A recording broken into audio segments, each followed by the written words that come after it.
House of Wrestling had a report out on Monday.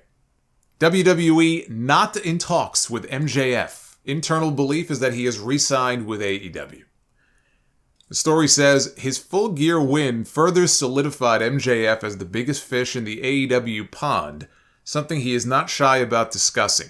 Late last week, in an interview with Sports Illustrated, Friedman again played up the idea that his AEW contract comes up next year and that Tony Khan is trying to desperately keep him. In the interview, he also mentioned that there's a lot of things about WWE that I like. Well, I could think about another one now that he might like. And noted that his final decision will come down to whoever offers him the most money.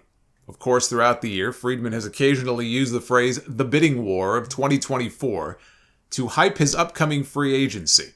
House of Wrestling has heard from several WWE sources who believe that Friedman has quietly re-signed with AEW. One higher-up WWE source stated that there have been zero talks between the two sides. They further note that the idea that Friedman is set to enter free agency imminently is a false narrative and that they believe he has re-signed into 2027. This is a completely in-his-head storyline, said one WWE source. 1,000%, another WWE source said. I was told a while ago that he is under a long-term deal, which is why they stopped pushing the 2024 stuff. Now, they did stop pushing the 2024 bidding war stuff largely on TV. I think that corresponded more to him going babyface than anything else. Would be very babyface of him to go on TV and say that, hey, I might leave and go to the other place. Nothing screams babyface champion like going on TV and saying, hey, Nick Khan, yeah, I may be seeing you soon, brother. Right? Keep a seat warm for me there. Yeah, that doesn't really fit. But he does drop a mention of it still every now and then. Look, this is the least surprising story of the year. If this is true, this is the least surprising story of the year. I've been saying it since after he came back last year at All Out. That I thought that MJF was already either extended or signed a new deal for a lot more money. And I don't know what the timeline is on this. Maybe it didn't happen last year. Maybe it happened a few months ago. I don't know. But Tony Khan realizes the investment that he has made in this man and what he has in MJF. He is one of the best in the entire business right now. Anywhere in the world, he can do it all. He can work, he can talk, he carries himself like a star, he's over.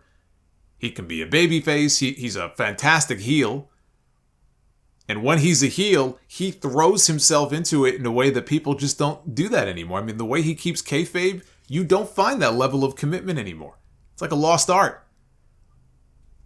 Of course, WWE would want him. Every promotion in the world should want him. But Tony Khan cannot afford to lose him. If Tony Khan lost MJF to WWE, it would be the most damaging blow his company has ever suffered. More than Cody leaving, more than CM Punk being fired.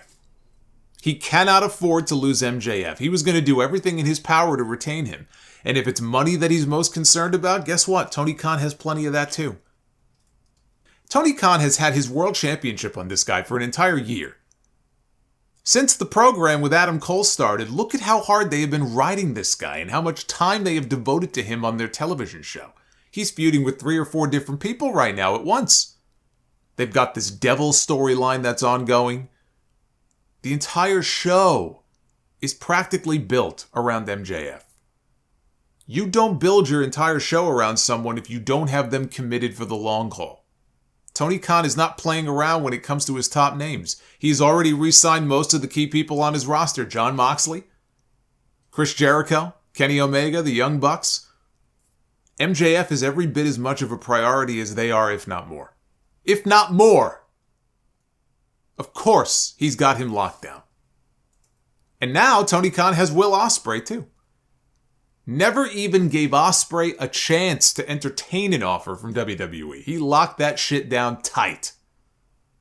Now, I do believe that MJF is going to be in WWE one day. I think we absolutely are going to see him in a WWE ring. He'll get to main event at least one WrestleMania, maybe even against CM Punk. Wouldn't that be quite the full circle story? We get that third match between Punk and MJF, but it's in a WWE ring at a WrestleMania. He's only 27 years old. If he is signed through 2027, if that report is to be believed, and he is signed through 2027, he'll be 31 years old when that deal is up. In wrestling years, that may as well be 21. The way these guys wrestle now well into their 50s, if he takes care of himself by not doing stupid shit like he did at Full Gear when he dove off the top rope and landed on the floor on his hip. Yeah, if he stays away from stupid shit like that and he takes care of himself, he could work another 25 years if he wants to. I don't think he'll need to, because I think he's got a future doing movies. I think he could cross over into Hollywood. I don't think the Iron Claw is going to be the only movie he does. But he's got plenty of time to test the free agent waters. Right now, he is far too valuable for Tony Khan to let him walk into the waiting arms of Triple H, especially after what we saw at Survivor Series.